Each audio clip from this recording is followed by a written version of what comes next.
17 నెలల పరిపాలనలో ఈరోజు అన్ని వర్గాలు కూడా నష్టపోయి ఉన్న పరిస్థితులు కనిపిస్తాయి. ఈరోజు చంద్రబాబు నాయుడు గారి పరిపాలనలో ఏం జరుగుతా ఉంది అంటే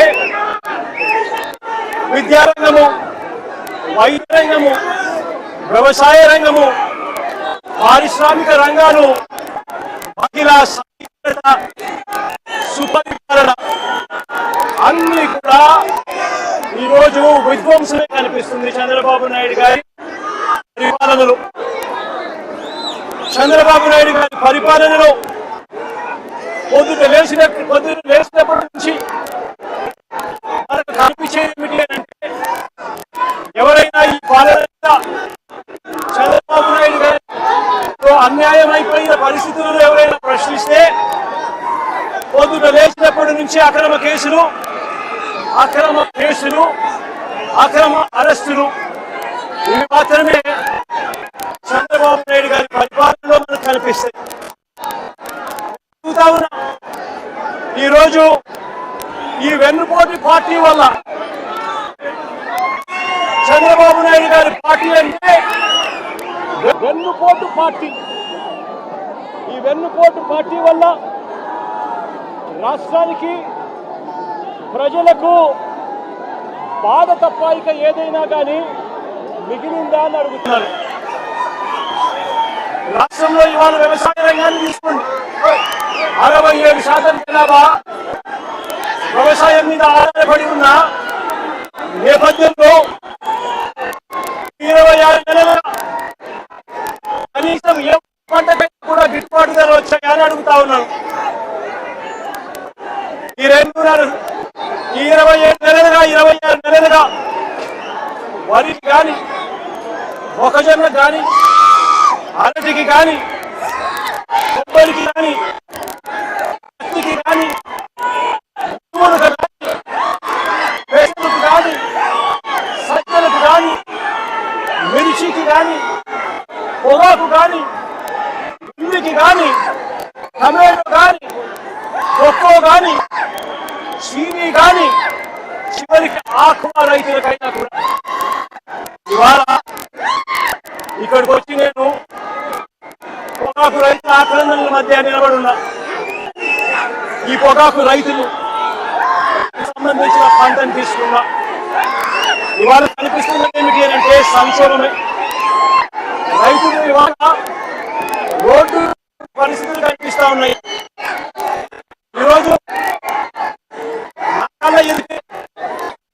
గిట్టుబాటు ధర రాక ఇదే జంగారెడ్డిగూడెం మండలం, ఇదే ఏలూరు జిల్లా బుటాయిగూడెం మండలం నుంచి వెంకటేశ్వరరావు అన్న తన భార్య ఈరోజు నా పక్కన నిల్చొని 2 బర్రెలు ఉన్నాయి. అదే సాగు రాక పంట అమ్ముకునే పరిస్థితి లేక ఆత్మహత్య చేసుకున్న పరిస్థితి నా కళ్ళకి కనిపిస్తా ఉంది. ఈ అమ్మ ఆక్రందన వినేదానికి కనీసం ఒక ఎంపీ, ఒక మంత్రి, కనీసం ఒక ఎమ్మెల్యే పరామర్శించలేదు. వాళ్ళు రేట్లు అన్యాయంగా పడిపోతా కనీసం పరామర్శ కూడా నోచుకోలేదు ఈ తల్లి. నేను అడుగుతా ఉన్నా, ఒకసారి వైఎస్ఆర్ కాంగ్రెస్ పార్టీ ప్రభుత్వం అంటే 2023-24 వైఎస్ఆర్ కాంగ్రెస్ పార్టీ ఒకసారి గమనించినట్టయితే రైతులకు సంబంధించి 2023-24 మధ్య మన చివరి ఏడాదిలో ధరను గమనిస్తే రాష్ట్ర వ్యాప్తంగా అంటే ఉత్తరాది ప్రాంతం, దక్షిణాది ప్రాంతం 2 ప్రాంతాలు కలిగితే రాష్ట్ర యావరేజ్, రాష్ట్ర సగటు ధర 289 రూపాయలు 2023-24 మధ్య కొనుగోలు జరిగాయి. హైయెస్ట్ రేటు 411 రూపాయల చొప్పున కొనుగోలు జరిగింది. నేను అడుగుతా ఉన్నా, ఈ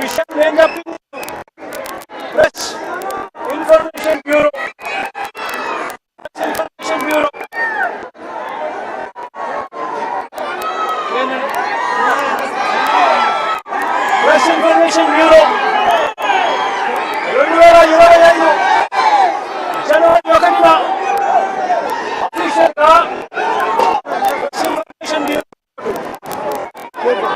అఫీషియల్ గా 2025 చంద్రబాబు గారు ముఖ్యమంత్రిగా ఉంటుండగా జనవరి 1వ తేదీకి 1వ తారీఖున అఫీషియల్ గా రిలీజ్ చేసింది. ఆ ప్రెస్ నోట్ లో చెప్పిన ఫిగర్లు ఇవి. 2023-24లో దక్షిణ ప్రాంతం, ఉత్తరాది ప్రాంతాలు రెండు ప్రాంతాల యావరేజ్ 289 రూపాయలు చొప్పున 2023-24లో రాష్ట్ర రైతులకు లభించింది అని.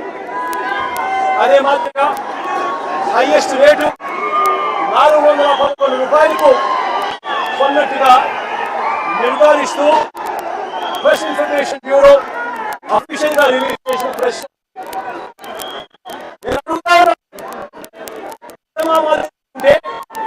డేటాతో సహా నేను ఈ వివరాలన్నీ కూడా చెప్తా ఉంటే కేంద్ర ప్రభుత్వానికి సంబంధించి రిలీజ్ చేసిన డాక్యుమెంట్ ను ప్రజెంట్ చేస్తా ఉంటే ఈ రోజు పరిస్థితి ఒకసారి గమనిస్తే ఇవాళ దక్షిణాది ప్రాంతం, ఉత్తరాది ప్రాంతం యావరేజ్ రేటు రెండు ప్రాంతాలని కలిపితే కూడా రేటు కేజీకి 214 రూపాయలు మాత్రమే ఈ రోజు రైతులకు దక్కుతా ఉంది. అంటే ఎక్కడ 289 రూపాయల యావరేజ్ రేటు, ఎక్కడ 214 రూపాయలు యావరేజ్ రేటు అని చెప్పి ఈరోజు గట్టిగా చంద్రబాబు నాయుడు గారి ప్రభుత్వాన్ని నిలదీస్తా ఉన్నా. అంటే ప్రతి రైతు కూడా ఎకరాకు 35 రూపాయలు చెప్పున కేజీకి నష్టపోతా ఉన్నాడు. అప్పుడు రేట్లతో ఇవాళ పోలిస్తే ఇదే ఉత్తరాదిన, ఇదే దేవరపల్లిలో, ఇదే గోదావరి జిల్లాలో 2023-24లో వైఎస్ఆర్సీపీ ప్రభుత్వ హయాంలో సగటు ధర 326 రూపాయలు పలికింది యావరేజ్ రేటు. ఇవాళ ఇదే ఉత్తరాదిన ఇవాళ సగటు ధర 236 రూపాయలు మాత్రమే పలుకుతా ఉన్న పరిస్థితి ఇవాళ రాష్ట్రంలో కనిపిస్తూ ఉంది. నేను అడుగుతా ఉన్నా, ఒకవైపున చూస్తే ఎరువుల దగ్గర నుంచి ప్రతిదీ కూడా ఈ 2 సంవత్సరాలుగా రైతులకు పెట్టుబడి ఖర్చులు పెరుగుతూ ఉన్నాయి. మరోవైపు చూస్తే రైతులకు 2023-24 అంటే 2 సంవత్సరాల కింద వచ్చిన రేట్లు కూడా ఇవాళ రైతుకు రాని పరిస్థితి కనిపిస్తూ ఉంది. మరోవైపు చూస్తే ఒకవైపున రేటు లేదు, మరోవైపున చూస్తే కొనుగోలు చేసే కార్యక్రమం కూడా జరగడం. ఇదే ఉత్తరాదిన ఈ ప్రాంతంలో 83 మిలియన్ కేజీల పొగాకు పండితే 105 రోజుల వేలం అయిపోయిన తర్వాత కూడా కొనుగోలు చేసింది కేవలం 10 మిలియన్ కేజీలు మాత్రమే.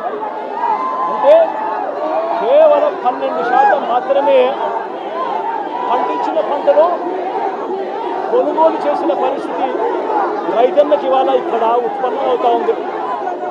ఇదే ఏరియాకు సంబంధించి టొబాకో బోర్డు గ్యారంటీ ఇస్తూ ఖచ్చితంగా కొనుగోలు చేస్తామని చెప్పి లిఖితపూర్వకంగా రాసిచ్చింది 49.70 మిలియన్ కేజీలు టార్గెట్గా నిర్ధారించి లిఖితపూర్వకంగా కొంటాము అని రాసిచ్చింది.